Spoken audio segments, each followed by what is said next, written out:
We're differently abled, differently. We have encountered learners who have experienced learning difficulties.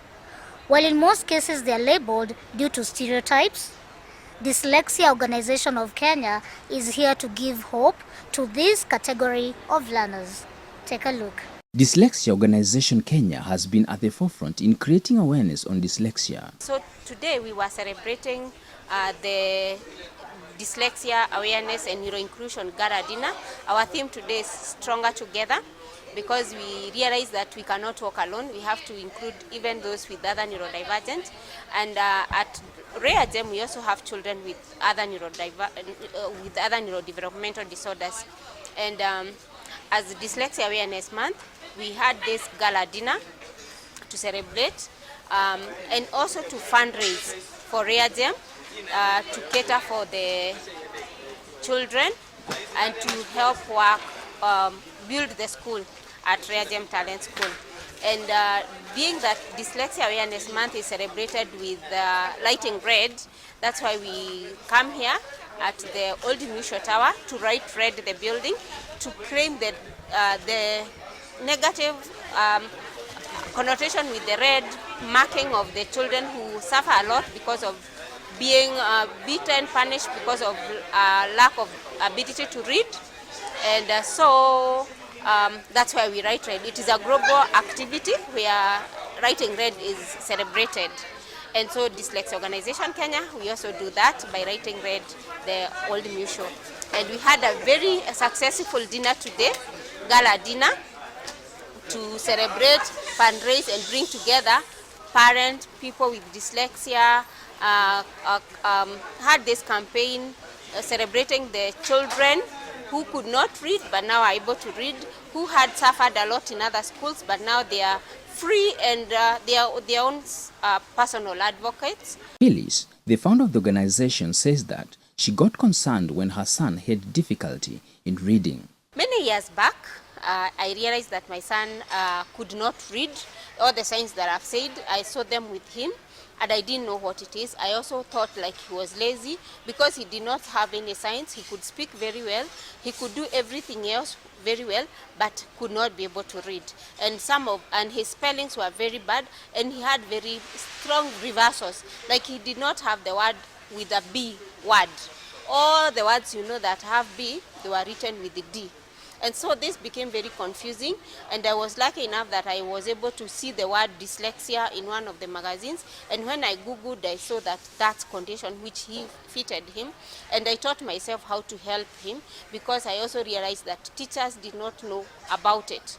So when I learned about it and started working with him, he started improving. He could read, he could doing the things that I was learning, and he started reading and working well, and he actually finished primary school and performed very well, relatively not like getting very high marks, but compared to what he would have gotten had we not identified him early.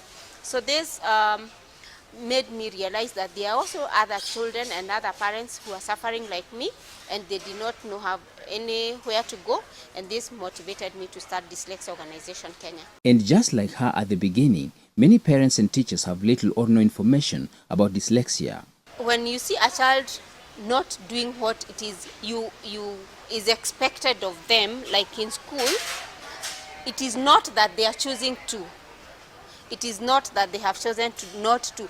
There's no child who would want not to perform academically in school or even physically on whatever.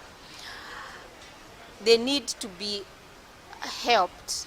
It is not like they are pretending. So beating this child, punishing this child, calling this child names, it is not going to help. I would advise parents to seek assessment. The sooner you realize that your child is not reading at expected levels, the best thing is to seek assessment. Once you get assessment, the assessor will be able to guide you whether the child needs further or different method of teaching, or even help you to find a school where the child can learn in a way that they are understood. And other intervention will prevent many things, because this child will be able to regain their confidence. once they have known that they are different, learning their differences will help them understand themselves, self-awareness, and also help them become their own personal advocates and seek methods of being learning differently in a way that they can achieve. And also, people with dyslexia are very successful in other things. You have seen the artwork that these children have been able to do. So if the person is not able to read and not only focus on what they are not able to do, focus on what they are able to do and work from there. Edwin came to know he had the condition in adulthood after years of frustration and unanswered questions. I got diagnosed when I was an adult, and that by that time a lot had happened in my life in terms of my mental health had deteriorated. I had fallen into addiction, and so many other things had gone wrong in my life because nobody had actually realized that I was going through or I had a neurodiverse condition. So with late diagnosis, basically you will find somebody who is going to struggle with education, career, and other spheres of their life. As a school that supports learners with dyslexia, Rare Gem Talent has opened its doors to both students and teachers who wish to navigate through the struggle. I'm a student at Rare Gem Talent School. The school is a school for dyslexia. We have kids who are dyslexic. Okay, for those who don't know what the meaning of dyslexia is, it's a kid who can read or write. You might have a child who is struggling in reading and writing, and you don't know what dyslexia is all about, and you think beating them in the writing because you think they are lazy, but they are not.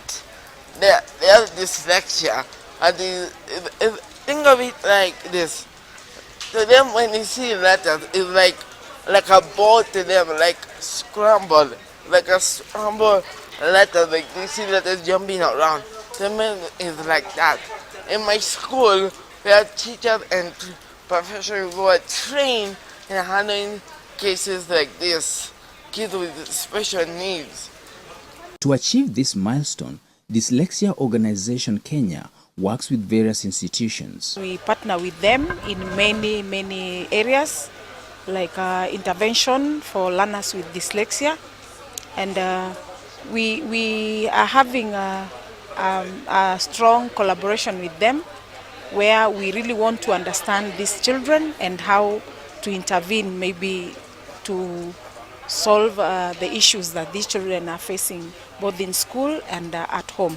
During their annual Neuro Inclusion Gala, they unveiled an AI-powered tool designed to help identify specific learning disabilities early in life. We came here again to support the Dyslexia Organisation Kenya, Dyslexia Kenya, because it's the dyslexia space, and we love that they do a lot of what we do together. It's the training of teachers and support of parents and caregivers.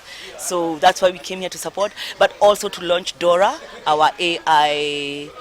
It's our AI, assistant that will help you go through early screening of symptoms of those things that I said. So specific learning disabilities, they're called specific because they are found in children with a high IQ, average to high IQ, who still struggle to learn. So that's why we have dyslexia, which is a reading condition. Dysgraphia has to do with handwriting. Dyscalculia is difficulties with maths. Dyspraxia has to do with coordination. We have auditory processing disorder, and so those are some of the conditions that we work with. ADHD is not under the specific learning disabilities, but it affects learning because about 40 to 50% of people who will have dyslexia and these other conditions could probably present with ADHD, and that's attention deficit hyperactive disorder. So you could either have one attention deficit, or also you could probably be hyperactive. But if you're blessed like me, you have both.